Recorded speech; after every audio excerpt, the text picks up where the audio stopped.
Fra 1. november 2013 blev det lovpligtigt for alle med et CVR-nummer at have en digital postkasse. I postkassen vil du og dine kolleger blandt andet modtage vigtige meddelelser om sygedagpenge, straffeattester, bilsyn, skat og moms med mere. Postkassen har et højt sikkerhedsniveau, da den også skal bruges til at sende personfølsomme oplysninger. På grund af sikkerheden skal man have en digital signatur for at komme i gang med postkassen. Hvis I ikke allerede har digital signatur, er det en god idé at bestille den allerede nu, så I er klar, når postkassen bliver lovpligtig til november. Der kan være noget ventetid på bestillingen. Når de indledende procedurer først er gennemført, er det hurtigt og smidigt at bruge digital post. Virksomheden skal vælge en person, der i det daglige skal være administrator for jeres digitale post. Administrator skal give kollegerne adgang til postkassen. Hun skal også opsætte postkassen, så den passer til jeres virksomhed. Det er derfor smart at få administrator på plads først. Så lad os se, hvad der skal til for at komme i gang. Administrator skal gennem en række trin. Som sagt skal hun have en medarbejdersignatur. Den digitale postkasse ligger på en sikker hjemmeside, ligesom en netbank. Og for at komme ind, skal man derfor bruge en digital signatur. Man kan ikke logge på med sin private NemID, men skal altså bruge en medarbejdersignatur.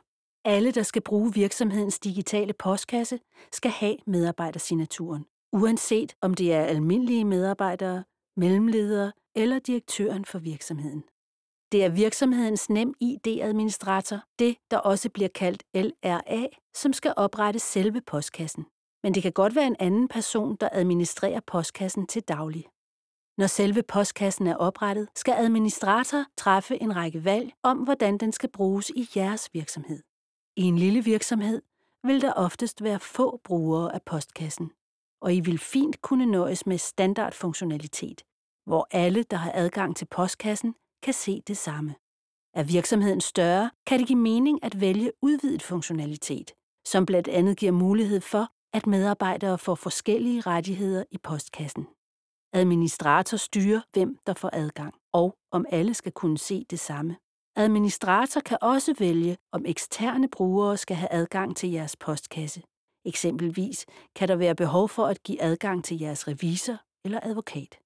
Postkassen kan for eksempel opsættes, så meddelelser fra bestemte myndigheder automatisk lægges i mapper, som kun de relevante medarbejdere har adgang til. Administrator kan også vælge, hvem der skal have besked via mail og sms, når der kommer ny digital post. Man kan fint bruge postkassen, som den er, men I kan også vælge, om den skal integreres med jeres egne IT-systemer. Ofte er det dog noget, der kræver hjælp fra virksomhedens IT-leverandør. Hvis virksomheden har e-boks erhverv, kan I også se jeres digitale post der. Når administrator har opsat postkassen, er den klar til brug. De øvrige medarbejdere, der har behov for adgang til den digitale postkasse, kan nu bestille og aktivere deres medarbejdersignaturer. Den daglige administrator opretter kollegerne i den digitale postkasse. Og offentlige myndigheder vil fremover sende breve til jeres digitale postkasse, sådan I kan nu kommunikere sikkert med det offentlige. Kig på virk.dk, hvis du får brug for hjælp undervejs. Her finder du blandt andet film, der guider dig gennem hele processen, trin for trin, både for administrator og almindelige medarbejdere.